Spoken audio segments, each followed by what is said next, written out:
මෙනික් ගලක මිල තියෙන කාරණා හතරක් තියෙනවා. මේ කාරණා හතර ගැන හොඳ දැනුමක් තියෙනවා නම් ඔයගලට අනිවාර්යයෙන් මේ බිස්නස් එක හොඳට කරගෙන යන්න පුළුවන්. මොකද මේ ප්‍රයිස් රේන්ජ් එක එන්න කලින් ගාලට සෑහෙන වේරියේෂන් එකක් තියෙනවා. ඒකයි හරියට ඔයගලන්ට මෙනික් එක මිල තක්කෙටම තීරණය ගන්න අමාරුයි.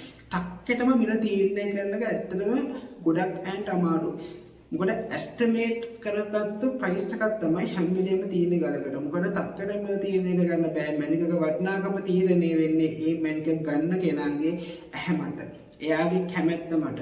එයාගේ රුචි අරුචිකම් මත. හිතන්න කෙනෙක් ඉන්නවා එයා නිල් වලට කැමති නැත්නම් එයාට කොච්චර ගණන් වුණත් බ්ලූ සෆායි එකක් දීලා වැඩක් නැහැ. එයා වෙන කලයකට කැමති නම් ඒ කලෙහි කරකට යන්න ඕනේ. මොකද මේ ඇහැ, ඒ කියන්නේ මේ මනුස්සයාගේ ආශාවන් එක්ක තමයි මේ ගලේ එයාගේ කැමැත්ත අනුව තමයි ගලේ මිල තීරණය වෙන්නේ සම්පූර්ණයෙන්ම. ඉතින් ඔය කොයි පාට වුණත්, හරිද මේ මොන විදිහේ වුණත් කාරණා හතරකින් තමයි ගලක මිල හොඳටම තීරණය වෙන්නේ. මම කියන්නේ මේ කට් ඇන්ඩ් පොලිෂ් ගල් බිස්නස් එකේ. ඒ වගේම තමයි රෆ් ගල් බිස්නස් එක වෙනම තියෙනවා. රෆ් ගල් බිස්නස් එක ගැන මම ඉස්සරහ වීඩියෝ දාන්න, ඒ කියන්නේ පොඩි විදිහට වීඩියෝ දාන්න රෆ් ගල් බිස්නස් එක කොහොමද කරන්නේ කියලා. රෆ් ගල් බිස්නස් එක හයි රිස්කි. මොකද රිස්ක් එක වැඩි කියන්නේ දැන් මම මේ වීඩියෝ ටික ගන්නේ ඇත්තටම අර ලොකුවට සල්ලි ඉන්වෙස්ට් කරලා ගලක් අරගෙන ලොකු රිස්ක් එකක් අරගෙන ලොකු ප්‍රොෆිට් එකක් ගන්න බලාපොරොත්තුෙන් ජිම් බිස්නස් කරන්න බලාගෙන ඉන්න අය ගැන නෙමෙයි.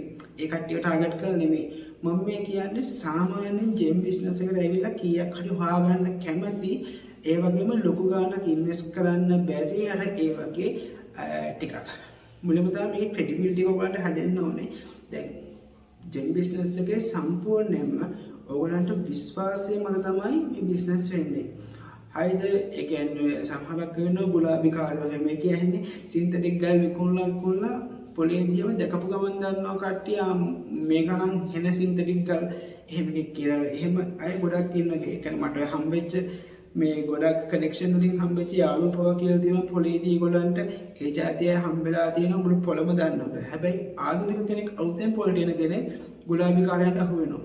සින්තටික් පොලේ සාමාන්‍යයෙන් තහනම් සමාරක ගහනවා. ඒ වගේ තියෙනවා නීති අනුකූල වනම නීති යෝධියක් තියෙනවද සාමාන්‍ය එක හැටිනේ. ගලක සැබෑ වටිනාකම තීරණය වෙන කාරණා හතරක් උඩ C4 කියලා අපි කියන එකට. එකක් තමයි ගලේ කට් එක. හොඳ ලස්සනට කට් එක ලයිට් ලීක් වෙන්නේ නැතුව. ලයිට් ලීක් වෙනවා කියන්නේ මොකද්ද කියලා මම වීඩියෝ එකක් දාන්න. හයිඩ ලයිට් ලීක් වෙන්නේ නැති වෙන්න කොහොමද කට් එක සුපිරිය ගහන්නේ කියන එක, කට් එක ගැන, ක්‍රයිටීරියා කලර් ගැන මම වීඩියෝ එකක් දාන්න වෙනම. දැන් කියන්න. ගල ලස්සනට ලයිට් ලීක් වෙන්නේ නැති. ඒ කියන්නේ මෙහෙම ටෝච් එක ගැහුවාම ගල ඇතුලෙන් එළිය වටනම ගල ඇතුලෙන් එළියට දිස්නයක් එන්න ඕනේ. එහෙම එනවනම් අපි කියනවා සුපිරි පර්ෆෙක්ට් කට් එකක් කියලා. මේ කට් එක හොඳට තියෙනවා නම් ගලේ මිල හොඳ තියෙනවා. ලයිට් ලීක් වෙන සාමාන්‍යයෙන් කට් එක හොඳ නැත්නම් ගල් ගන්න එපා. විකුණ ගන්න ගියාම සෑහෙන අමාරුයි. ඔයගොල්ලන්ගේ මේ ප්‍රයිස් එකටම දෙන්න බැරි වෙයි. ගත්තු ගානටත් දෙන්න බැරි කේසයක්. හැබැයි මෙහෙම රිස්ක් එකක් අරගෙන කරන්න පුළුවන් නම් ලයිට් ලීක් තියෙන ගලක් පුළුවන් තරම් අඩුවට ඉල්ල වුණා ආය රීකට් කරලා එතකොට කැරට් වේට් එක දැන් ඊළඟට මම කියවනේ තව කාරණා දෙක කැරට් වේට් එක දෙවෙනි එක දෙක කලයකට පස්සේ කැරට් වේට් එක බලපානවනේ ගල ප්‍රයිස් එක කැරට් වේට් එක හැබැයි අඩු වෙන්න පුළුවන්.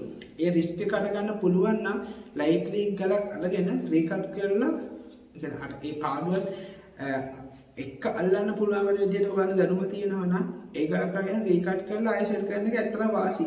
හොඳ කලේ කරවන්න තියෙනවා නම්. පළවෙනි කලයක දෙවෙනි එක කැරට් බර. තුන්වෙනි එක ක්ලැරිටි එක. මොකද මේ කලය ඇතුලේ කොච්චර හොඳට පිරිසිදුද. පිරිසිදු ගලක් නම් මේ චූටි කෑල්ල දාන්න සමහරක් කල් කෝටි ගණන් වලට යනවා. සෙමි ගල් වල එච්චර කෝටි ගණන් යන්නේ නැහැ. සාමාන්‍ය එෆෝඩ් කරන්න පුළුවන් මට්ටමට යනවා. ඔයගොල්ලෝ සල්ලි දාන්න ඕනේ නැහැ. ඒ වගේ තියෙන කෙනෙකුගෙන් ගලක් අරගෙන තව කෙනෙකුට පංගරාත්තු කරලා ඒ කියන්නේ මේ අන්දනවා කියන්නේ මේ යන මාකට් රේන්ජ් එකටම හරි තව කෙනෙකුට ඒ ගල විකුණන්න try කරයි. මොකද අවශ්‍යතාව තියෙන කට්ටිය ඉන්නවා එක්ක රින් එකකට, නෙක්ලස් එකකට, ඉයරින්ග්ස් වලට හරි මොනවා හරි ජුවෙලරි එකකට අවශ්‍ය කෙනෙක් ඉන්නවා. අවශ්‍යතාවයට ඒ ගල් සප්ලයි කරලා ඔයගොල්ලන්ට පුළුවන් අතටමැදි ඉඳන් කමිෂන් එක උපයන්න. හරිද? එතකොට මම කාරණා තුනක් කිව්වා දැන්ට. කට් එක, ක්ලැරිටි එක සහ කැරට් බර. හරිද? ඊළඟ එක තමයි කලර් එක. හරිද? කලර් එක සුපීරියර්ටම තියෙනවා නම් ගලේ ප්‍රයිස් එක හොඳයි. ගල් ගන්නකොට බලන්න කියනවා හැම ගලකම තියෙනවා එක රේන්ජ් එකක්. ඒ රේන්ජ් එකේ තමයි වැඩිම මිනිස්සු ප්‍රමාණයක් මේ ගලට ආස කරන්නේ.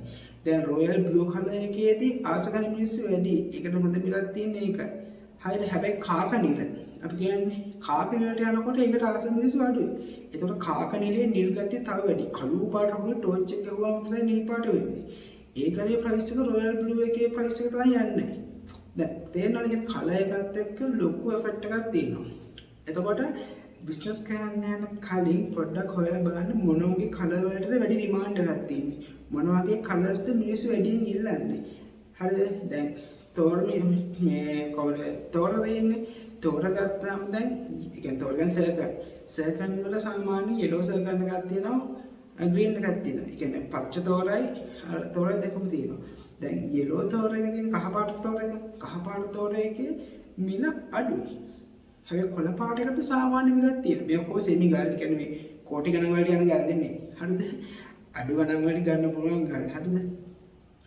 එතකොට අර දැන් කලර් එක වෙනස් වෙනකොට එකම ගල් වර්ගයේ උනත් ප්‍රයිස් එක වෙනස් වෙනවා. මේ කාරණා හතර හොඳට අධ්‍යයනය කළා ජෙම් බිස්නස් එකට බහින්න ඔයගොල්ලෝ වර්ධනය එකක් නැහැ.